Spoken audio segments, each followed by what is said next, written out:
lagi Maha Penyayang. Asyhadu Asyhadu alla alla ilaha ilaha illallah illallah illallah illallah wa asyhadu wa asyhadu anna anna Muhammadan Muhammadan abduhu abdahu abduhu abduhu wa rasuluh. wa rasuluh. Aku bersaksi Aku bersaksi bahwa bahwa tiada Tuhan tiada Tuhan yang berhak disembah yang berhak disembah kecuali Allah, kecuali Allah, dan aku bersaksi dan aku bersaksi bahwa bahwa Nabi Muhammad Nabi Muhammad adalah hamba hamba dan utusannya. dan utusannya. Alhamdulillah, Allahu Akbar. Selamat Bapak. Jadi saya sejak kecil sudah dibaptis di Katolik. Oh gitu. Awalnya Katolik ya? Ya, jadi kenapa namanya Ignatius Kristanto? Karena Ignatius itu baptis dari Katolik. Baptis dari Katolik. Kemudian tahun 2000 oleh karena sesuatu hal mencari kebenaran, mencari jati diri, atau kemudian mau memperbaiki hidup, kemudian saya memutuskan untuk mencari sebuah komunitas.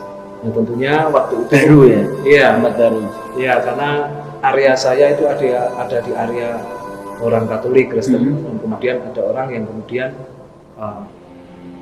mengajak saya untuk menjadi Kristen dan kemudian dibaptis dan dapatlah nama Yohanes. Keraguan di mana siapa sih sebenarnya pencipta itu? Ya tentunya hari ini orang memahami Isa secara keliru, dan hari ini saya merasa kayak ada jalan yang tidak berliku lagi, kayak jalannya sudah tol. Artinya Nggak bayar, Pak. iya. Jadi kalau ketika memahami Tuhan yang salah, nanti implikasinya di kehidupan akan salah juga. Jadi selama saya jadi pelayan dan hamba Tuhan di agama saya yang dahulu, tentunya ada banyak praktek-praktek yang salah tetapi ditutupi secara rapi. Tetapi pertanyaannya, kalau kita hari ini mempercayai Roh Kudus yang sama, kenapa pengajaran itu bisa berbeda-beda? Misal di kekristenan itu di Indonesia ada 300 sinode. 300 sinode berarti ada 300 pengajaran yang berbeda. Ya, kalau di Adventis itu pengikutnya harus sunat. Ibadahnya harus hari Sabat, Sabtu. Kemudian tidak boleh makan babi, tidak boleh makan ular dan yang lain-lain yang haram. Tetapi Adventis ini sendirian. Hari ini yang mainstream, yang arus utama itu semuanya mengatakan bahwa boleh misal makan babi, boleh minum anggur, kemudian boleh tidak sunat.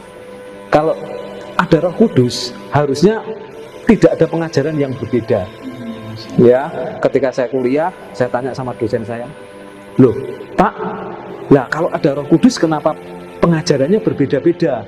Ada yang kalau dibaptis, boleh dibaptis cuma dipercik air. Yang satu ngomong, loh itu salah, dibaptisnya harus selam, dimasukkan ke sungai atau ke kolam. Kalau ada Roh Kudus yang sama, kenapa pengajarannya berbeda? Jadi disitulah kenapa tadi saya bilang hari ini saya bersahadat itu tidak ada keraguan. Ya, di Alkitab dibilang Tuhan itu Esa, Allah itu Esa.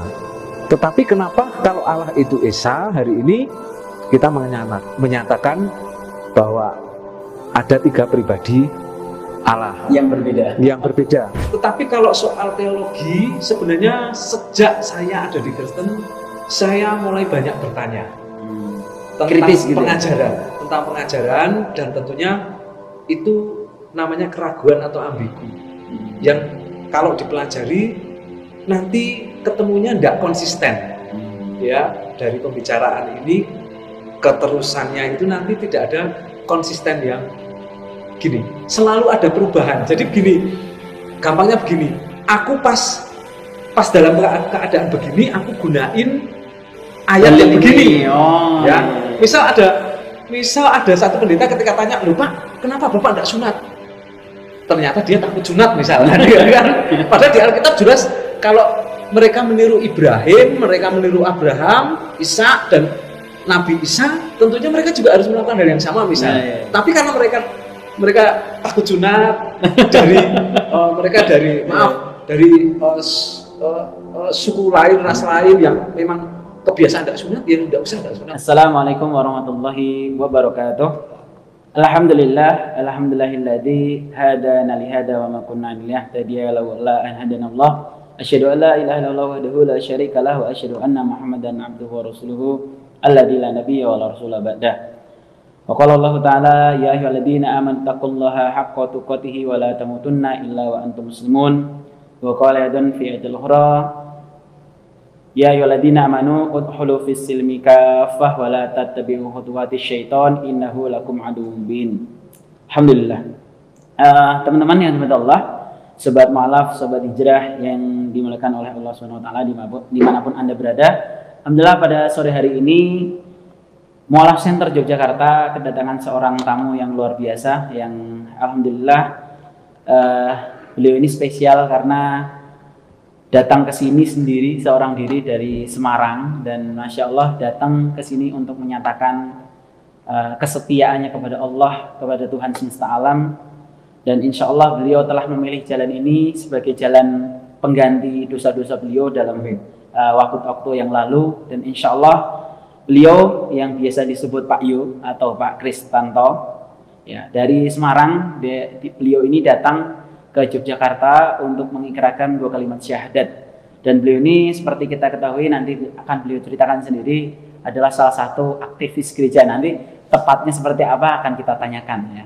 Dan Masya Allah beliau datang ke sini berdialog sebentar dengan tim dakwah Mualaf Center Yogyakarta, dan alhamdulillah beliau telah siap dan sanggup untuk menyatakan 2 kalimat syahadat, dan insya Allah lika-liku dakwah beliau di agama sebelumnya beliau akan mungkin ungkap ceritakan, karena beliau telah bersemangat tadi untuk kemudian menyampaikan perubahan resolusinya di awal tahun ini, dan insya Allah langsung saja kita akan memperkenalkan beliau, dan insya Allah akan langsung beliau bacakan sendiri. Selamat sore Pak. Selamat sore Mas Saiful. Ya, alhamdulillah.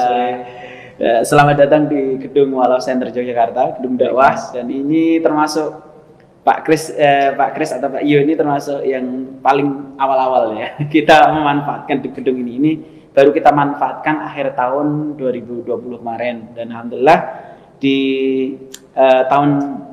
awal tahun 2022 ini kita sudah ada sekitar lebih, kalau cuma 10 lebih. Jadi kalau cuma 10 lebih mualaf yang telah mengikrarkan syahadat mulai dari awal tahun, dan alhamdulillah kita juga sudah melakukan pembinaan di awal tahun ini, dan sudah mulai rutin ada pembinaan intensif agama Islam di setiap hari Sabtu malam. Nanti mungkin Bapak setelah bersyahadat bisa mungkin ikut, atau nanti kita akan segera adakan pembinaan di lokasi terdekat di tempat Pak Yu.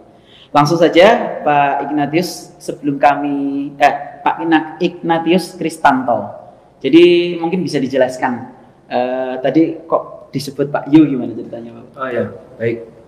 Jadi saya sejak kecil sudah dibaptis di Katolik.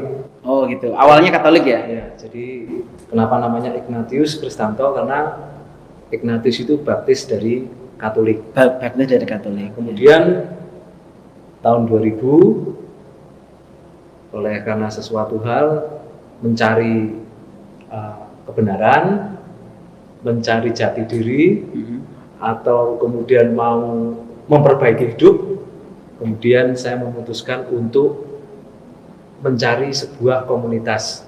Nah, tentunya waktu itu baru ya? Iya, baru. Iya, karena area saya itu ada di area orang Katolik Kristen, dan kemudian ada orang yang kemudian mengajak saya untuk menjadi Kristen dan kemudian dibaptis dan dapatlah nama Yohanes. Oh, jadi Yu tadi dari kata Yohanes. Baik. Oke, Masya Allah. langsung saja karena beliau sudah yakin ya sebelum kita masuk ke pensyahadatan, apakah Bapak ini ada paksaan dalam pensyahadatan kali ini untuk dalam memilih Islam? Iya. Saya dengan penuh kesadaran dan sama sekali tidak ada yang memaksa. Oke. Seperti hari ini saya datang Sendiri, Masya Allah. dan saya agak marah sama Mas Amru. Harusnya dia yang ngajak saya ke sini, tapi kok enggak ngajak. Oh gitu. Ya, guyon. Ya, jadi